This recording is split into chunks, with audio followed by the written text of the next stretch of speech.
6 minutos sobre las 9 de la noche, los astilleros españoles celebran la nueva sentencia del Tribunal de la Unión Europea, avala de nuevo el sistema de tax list y le quita la razón a las reivindicaciones de las empresas holandesas. El sector se siente más seguro una vez que se insiste en la plena legalidad del actual sistema de amortización anticipada para la financiación de construcción de buques. Aseguran que la resolución favorecerá a los astilleros gallegos y a 270 industrias auxiliares que han visto mermada su capacidad comercial. O sector naval ten máis seguridade xurídica e hoxe o sector naval ten máis despexado o seu futuro económico por todos os contratos, tanto para os asteleiros como para os armadores.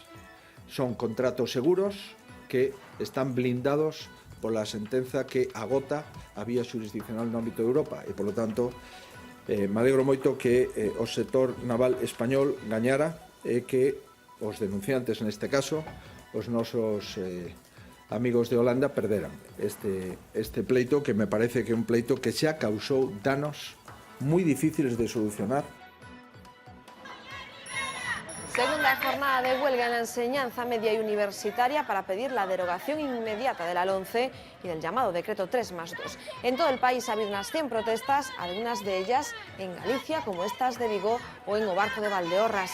Los alumnos piden más profesores y menos políticos, a la vez que claman contra los recortes. Golpearon a un anciano con una sartén, su propio bastón y hasta una piedra, provocándole un gran sufrimiento hasta que lo mataron. Son los hechos que considera probados la jueza que hoy ha dictado sentencia sobre el llamado crimen de Chancelas. La magistrada condena a las dos acusadas, Albertina Tabuas y Rocío Gondar, a 22 y 20 años de cárcel respectivamente. Es la pena máxima que pedía la fiscal. Solo ha habido una pequeña rebaja de la condena para Rocío Gondar, que confesó los hechos durante el juicio. Albertina, que se había declarado inocente, es según la sentencia la persona que planeó la muerte de Secundino Prego. El hombre de 85 años la nombró 5 días antes de su asesinato heredera universal de sus bienes. El ansia por cobrar esa suculenta herencia y el temor a que revocase el testamento fueron los móviles de un crimen que las llevará 2 décadas a la cárcel. Susto en Lugo, bomberos y personal sanitario, así como agentes de policía, se desplazaron al Parque do Rato, a la altura de donde estuvo la desaparecida fábrica RTR, debido a un accidente de tráfico en el que el coche acabó en el cauce del río. Por causas que se desconocen, el turismo se salió de la vía tras llevarse un árbol por delante, y acabó en ese río. Hoy nos sorprende un dato relacionado con la seguridad vial en Galicia. Cada día se producen más de 3 accidentes, en concreto 3 accidentes y medio provocados por animales salvajes. Fue lo que le pasó a Aurelio. Este ourensano impactó con su moto contra un corzo en el verano de 2014. De repente, después de una curva, vi un animal en medio de la carretera que salió de golpe y tampoco me dio tiempo a hacer mucho más que apenas frenar y ya impacté con él. Rompí el calcáneo, o sea que es el talón, rompí la tibia y rompí el fémur y rompí un metacarpiano de la mano derecha.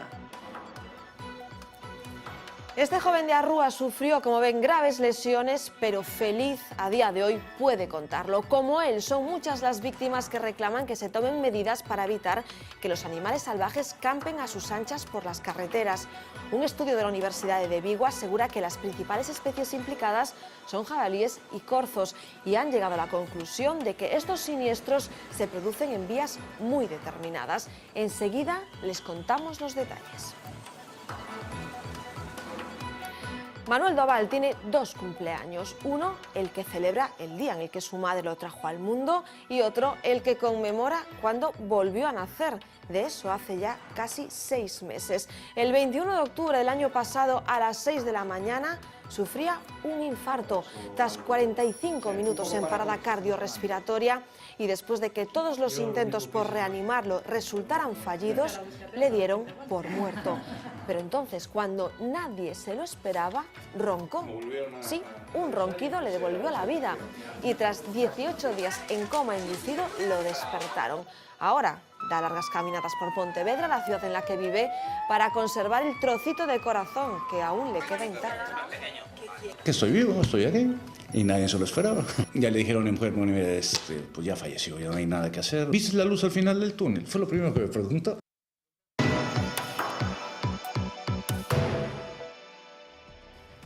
El ministro de Industria en funciones fue administrador de una sociedad en el paraíso fiscal de la isla de Jersey hasta 2002. La firma de José Manuel Soria aparece en otro de los papeles de Panamá, mientras todavía intentaba defenderse de la primera acusación. La noticia saltaba esta mañana y las peticiones de dimisión se sucedían en el resto de partidos. Crece la inquietud también en el seno del PP. Compañeros del partido empiezan a reconocer en privado que las explicaciones de Soria no les están convenciendo. De nuevo, el nombre y la firma del ministro José Manuel Soria aparecen vinculados a una empresa opaca. Es en este documento publicado por el diario El Mundo, en la disolución en 2002 de Mechanical Trading Limited, con domicilio en la isla de Jersey, uno de los mayores paraísos fiscales del mundo. Para esa fecha, Soria ya llevaba 7 años como alcalde de Las Palmas y 3 años como presidente del Partido Popular en Canarias. Nuevos papeles que una vez más contradicen su versión. Porque nunca hemos tenido ningún tipo de vínculo, insisto, con ninguna empresa radicada en ningún paraíso fiscal. El presidente del gobierno, Mariano Rajoy, de momento guarda silencio. Presidente, ¿mantiene la confianza en el señor Soria? Aunque miembros de su partido piden explicaciones concretas. Estoy convencido que dará las explicaciones necesarias para que los españoles tengamos a qué atenernos y poder formar opinión. Y crítica de la oposición al presidente en funciones. Mariano Rajoy, que hoy ha puesto la mano en el fuego por él. Creo que el señor Mariano Rajoy es el único español que a día de hoy cree que Soria no nos ha mentido. No puede mantener como ministro una persona en la que supongo que el presidente del gobierno ya tendrá una crisis de confianza con él, ¿no? Es la tercera vez desde el lunes que Soria aparece vinculado a diferentes empresas. Lo han visto, Rajoy no quería hablar de Soria, pero sí de elecciones. El presidente en funciones cree que todavía hay tiempo para que Pedro Sánchez acepte su oferta de gobierno de coalición. Sobre tiempos y elecciones también ha hablado Núñez Feijóo esta mañana. Preguntado sobre la posibilidad de un adelanto electoral en Galicia, sí, este año hay autonómicas, insiste en que su hoja de ruta pasa por mantener la estabilidad. Creo que todos saben exactamente o que veño dicindo, cuestión distinta é o que se ven transcribindo. O que máis lle convén a Galicia é manter a estabilidade, e iso é a folla de ruta que estou manexando, e a folla de ruta que estou seguindo. Por lo tanto, estabilidade na política galega é deixar o marxen a Galicia de distintos vaivéns que se están producindo, lamentablemente, na política española. Descarta por completo un adianto electoral e así xa sería... Descarto por completo dar máis información do que acabo de dar. Esta será la segunda noche que Mario Conde pase en la cárcel. Ayer, el juez de la Audiencia Nacional, Santiago Pedraz, decretaba su ingreso en prisión por sus maniobras para traer a España 13 millones de euros de presunto origen ilícito. Ya se conocen los argumentos que ha dado el juez para meterlo en la cárcel. Pedraz detalla en un auto de 22 páginas la estructura de lo que él define como una organización criminal. La mano derecha de Conde sería su hija Alejandra, que presuntamente coordinaba las operaciones de blanqueo de dinero y fraude fiscal. Ella está bajo arresto domiciliario. Su hijo Mario también formaba parte de esa trama defraudatoria. Su abogado de la Vega, que también está en la cárcel, es definido como una pieza fundamental del entramado. El abogado de Mario Conde, que ha visitado hoy a su cliente en prisión, asegura que el acusado está tranquilo y bien de ánimos y que está convencido de que es inocente, de que no podrán acusarlo de blanqueo de capitales.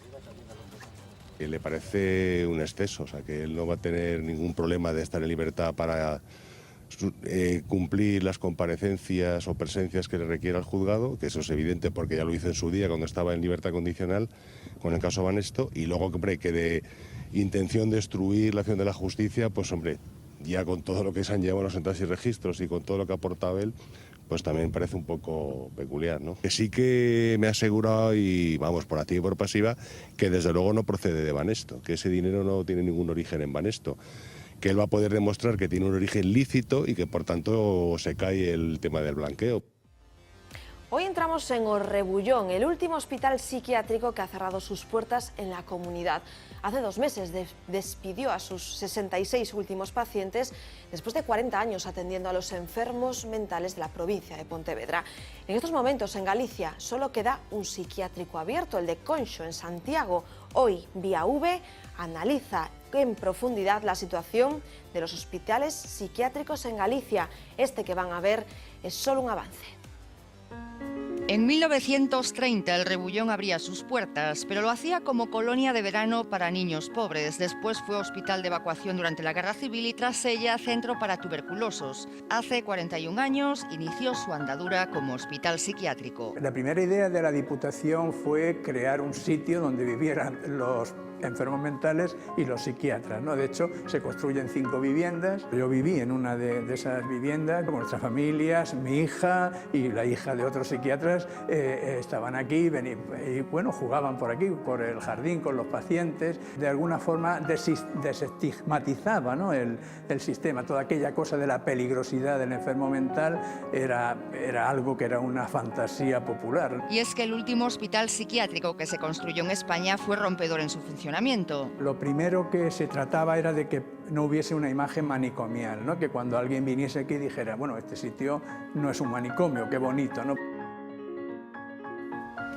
Como les decimos, interesantísimo este tema que llega hoy a la mesa de Vía V. Fernanda Tavares, buenas noches. ¿Qué tal, Gladys? Muy buenas noches. Pues sí, interesantísimo. Solamente un pequeño avance porque vamos a visitar Orrebullón, vamos a visitar Toen y vamos a escuchar a 3 personas que seguro que nos van a contar muchísimas cosas de cómo está siendo en estos momentos la atención psiquiátrica, pero también cómo ha ido evolucionando la atención a la locura, esas cosas que tanto nos perturba a muchos, a pesar de lo cual nadie está libre de lo que nos pueda suceder. A partir de las 10 estarán con nosotros Luis Ferrer, Manuel Fernández Blanco y Manuel Cabaleiro, hijo de Cabaleiro, que fue el precursor, digamos, de la psiquiatría moderna aquí en Galicia, en nuestra comunidad. Esto es en la primera parte. En la segunda, por supuesto, análisis de lo que ha dado de sí todo el día, incluido ese cerco que se va estrechando en torno al ministro Soria.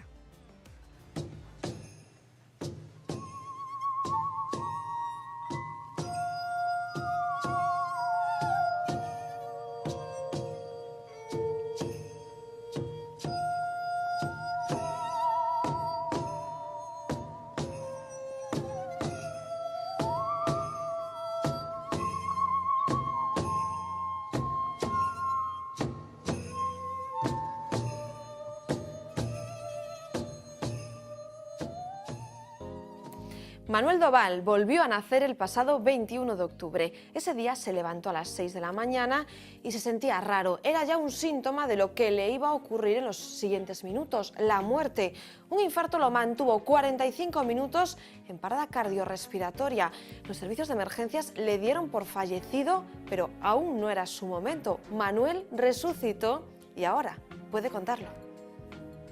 Llega la ambulancia, yo ya no respiraba, no tenía actividad cerebral, no tenía actividades del corazón y tampoco respiraba, ya la había palmado, ¿no? Ya le habían dicho que buscar una funeraria y todo rollo y tal. Llega mi hija y mi mujer le dice, oye, mira, parece que tu papá está como roncando, dices que sí es normal. Y a ver, me meten esta cosa aquí el aparato aquí en el dedo para ver los latidos del corazón. Y sí, había empezado otra vez a latir el corazón. Manuel murió, así como lo oyen, y resucitó. Que estoy vivo, estoy aquí. Y nadie se lo esperaba. Falleció hace 5 meses y medio. Una madrugada le dio un infarto fulminante. 6 electroshocks. Ya le dijeron a mi mujer, bueno, pues ya falleció, ya no hay nada que hacer. Los sanitarios estuvieron 45 minutos tratando de reanimarlo. Y nada, estaba muerto. Les dijeron que si me podían llevar a la cama, pues ahí para despedirse de mí. A punto de llamar a la funeraria. Estaban levantando el acta de defunción cuando empecé como a roncar. Revivió roncando. Se me ocurrió volver a respirar. Después estuvo 18 días en coma. esta fue la primera pregunta de su médico. ¿Viste la luz al final del túnel? Fue lo primero que me preguntó después de presentar. Digo, no, la verdad es que no me acuerdo absolutamente nada. Desde entonces su mujer se lo perdona todo, hasta esta broma. Yo me casé hasta que la muerte nos separe. Pero no sé si mi mujer está viuda o yo en qué estado civil estoy. Carmen es la única mujer que adora los ronquidos. Uno le devolvió a su marido. Ayer nos dejaba sorprendidísimos la imagen de un tornado en la zona de Barbanza y hoy, Xavi Fonseca, buenas noches. Seguimos dándole vueltas al asunto, ¿no? Así es, Gladys, porque tenemos algo más de información sobre las condiciones meteorológicas que propiciaron ayer la formación de una tromba marina en la costa sur de Galicia. Esta es una imagen que nos han prestado nuestros compañeros de Meteo Galicia. La zona azul representa las precipitaciones, pero fíjense en estos tonos amarillos y verdes sobre la costa sur de Galicia, sobre la comarca do Barbanza, concretamente sobre a Pobra do Caramiñal. Esta zona representa un núcleo convectivo muy intenso que se formó a las 12:30 de la mañana. Es decir, esta región, lo que estaba sucediendo a las 12:30 de la mañana es que había corrientes ascendentes y descendentes de aire muy potentes. Estas corrientes de aire favorecen la formación de los cumulonimbos, las nubes de tormentas, nubes de un gran desarrollo vertical, y como explicamos ayer, esas nubes comienzan a absorber el aire que hay a su alrededor, y si la absorción es muy potente, pues perfectamente el aire puede llegar a tocar tierra y formar las trombas marinas, si es en el caso del mar, o los tornados, si es en el caso de tierra. Vamos ahora a escuchar a los testigos que presenciaron y sufrieron este violento fenómeno meteorológico. Varios vecinos graban el tornado cuando entra en la ría de Arousa. Poco a poco va cogiendo fuerza y avanza rápidamente hasta llegar a esta playa coruñesa. El mar parecía que hervía, con la espuma que echaba para arriba. Miré por la ventana y justo pasó como si fuera una nube muy bajita blanca y fue nada, pues 3 segundos. Suficientes para causar destrozos importantes en el momento en el que tocó tierra. Fíjense cómo ha quedado este chiringuito. Bueno, aquí había un toldo azul con una estructura metálica que, bueno, ahora veis aquí toda retorcida. Y nada, lo único que pasó el viento, pues la levantó, la retorció, hizo con ella lo que quiso y con ello pues se llevó pues eso, el alero que estamos sujetando ahora. Por suerte estaba cerrado y nadie ha sufrido daños. Hombre, sí, porque una cosa así no te da tiempo a escapar. La tromba marina también se paseó por esta finca abandonada. Vean los efectos de su furia. Ha arrancado de cuajo este enorme árbol y ha partido al menos una decena de pinos. Una persona que estaba aquí, que se vino a abrigar, levantó una barca 3 metros en el aire, más o menos. No es la primera vez que un fenómeno meteorológico como este visita esta zona de Galicia. De momento se han extremado las precauciones porque el mal tiempo continúa. Este jueves también ha sido una jornada bastante complicada, aunque como pronosticamos ayer, la mayoría de la inestabilidad se concentró durante la madrugada. El viento ha sido protagonista, por ejemplo. Estas son algunas cifras que nos ha dejado la jornada. La mayoría de la comunidad, las rachas han alcanzado los 80 km por hora, pero fíjense, en muchos puntos pues se han superado y con creces los 100 km por hora. El viento ha soplado con más intensidad en las zonas altas de Galicia y, por supuesto, también en la costa, como consecuencia de los vientos de componente suroeste. El viento ha sido protagonista y también lo ha sido la lluvia. Las acumulaciones más importantes se han registrado a la costa sur de Galicia. En Pontevedra, por ejemplo, han caído hasta 50 litros por metro cuadrado. El resto de la jornada de este jueves ha sido algo más tranquila, con algún chubasco que otro, pero menos intenso que ayer. Y en cuanto al mar, hay que señalar que también ha estado bastante revuelto, como están viendo. Recuerden que durante las últimas horas hemos tenido una borrasca muy cerca de Galicia que ha dejado un aviso naranja por mar de viento. El viento local y el mar de fondo ha permitido que las olas superasen los 6 metros de altura.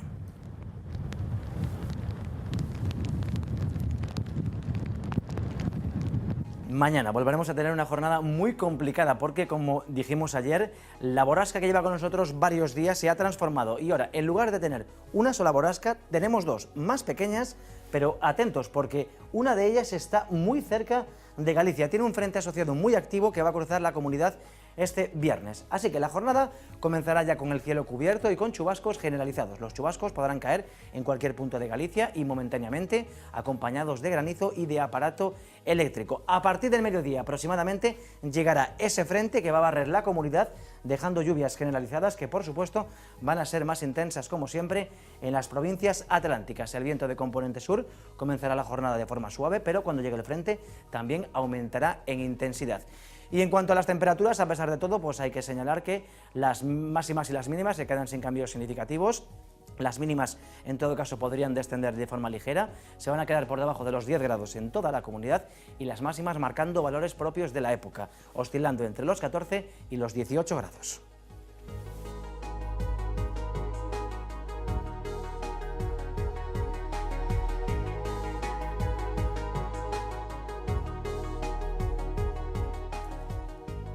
Y hoy, en nuestro último capítulo sobre la relatividad, vamos a hablar sobre una de las aplicaciones prácticas que nos ha dejado la centenaria teoría de la relatividad de Einstein.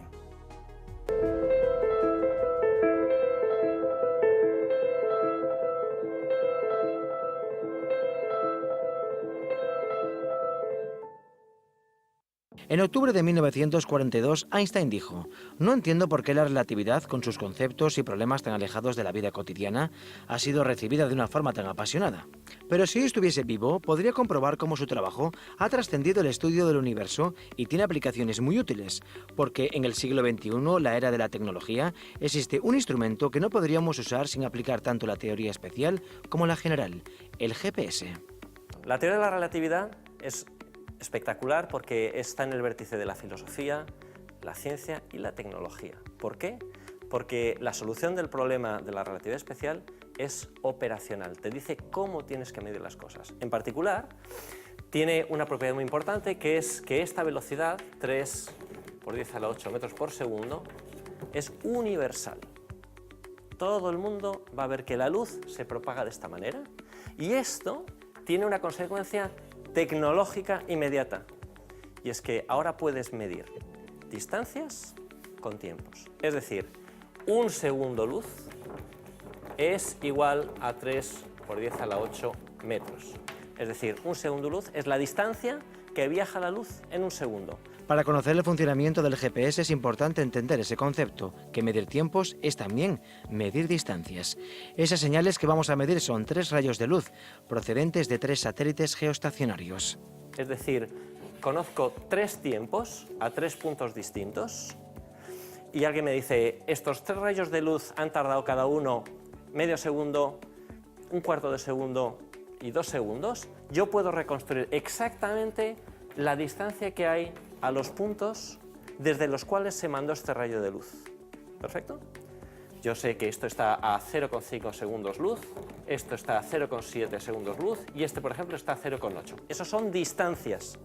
Si ahora yo sé exactamente dónde están estos puntos, esto se llama triangular y sé dónde son estas distancias, perfectamente puedo ubicar este punto sin ninguna ambigüedad. Pero hay un problema. Los satélites se mueven con la Tierra a gran velocidad y, por tanto, los relojes no avanzan de la misma forma que los que están en la superficie. Esa es una de las primeras predicciones de la relatividad especial. Los relojes en movimiento y los relojes quietos avanzan a ritmos diferentes. Por lo tanto, si no hiciéramos algo, estos tiempos no se corresponderían exactamente con las distancias que yo pretendo que este sistema me dé. Tengo que corregir precisamente ese desfase temporal debido a la relatividad especial, y un pequeño cálculo muestra que la cantidad de tiempo que se desfasan estos relojes en movimiento es básicamente 4, con un signo menos porque se retrasan, por 10 a la menos 6 segundos. 4 millonésimas de segundo se retrasan estos relojes. Hay además otro efecto que tiene que ver con la relatividad general. Cuando estamos más cerca de un cuerpo masivo, el tiempo transcurre más lento, porque la gravedad no solo deforma el espacio, sino también el tiempo. Por ejemplo, un reloj situado en la planta baja de un edificio y otro colocado en la azotea, a unos 20 metros de altura, donde la gravedad es un poco más débil, no marcan tiempos iguales. El desfase es de unas 200 billonésimas de segundo cada día. Sin embargo, la diferencia aumenta cuando los relojes están sobre la Tierra o a bordo de unos satélites situados a unos 20.000 kilómetros de altura. La Tierra produce gravitación y esta gravitación es más intensa sobre la superficie de la Tierra y menos intensa a la altura a la que se mueven los satélites. ¿Vale? Una de las predicciones de la relatividad general, de las primeras, es que el campo gravitatorio produce un retraso de los relojes. Cuanto más intenso es el campo gravitatorio, más despacio avanza un reloj con respecto a un reloj que mida el mismo proceso en un campo gravitatorio menos intenso, más leve. Si no tuviéramos en cuenta las correcciones de la relatividad general de Einstein, la discrepancia del reloj de un GPS de un coche, por ejemplo, y el reloj del satélite sería de 38 microsegundos por día. Pero cada microsegundo se corresponde con un error en la determinación de la posición de 300 metros. En un solo día, el GPS nos llevaría varios kilómetros lejos de nuestro destino. El GPS es el programa americano de navegación por satélite. En 2020 Europa tendrá su propio sistema, bautizado como Galileo, que contará con más de 30 satélites en órbita y ofrecerá una posición todavía más precisa, con menos de 1 metro de error. Esta tecnología no solo permite llevarnos a donde queramos, ya se ha comprobado que es muy útil para salvar vidas. Nunca olviden que detrás de cada geolocalización está un hombre que tuvo una mente brillante, un militante pacifista, un niño que se hacía preguntas y un científico que descifró algunos de los secretos de la naturaleza, Albert Einstein.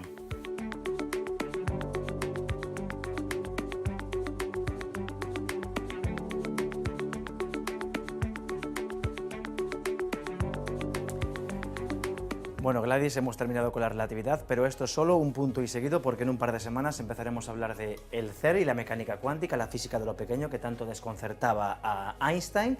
Y bueno, en la próxima serie, pues la relatividad estará muy presente a pesar de todo.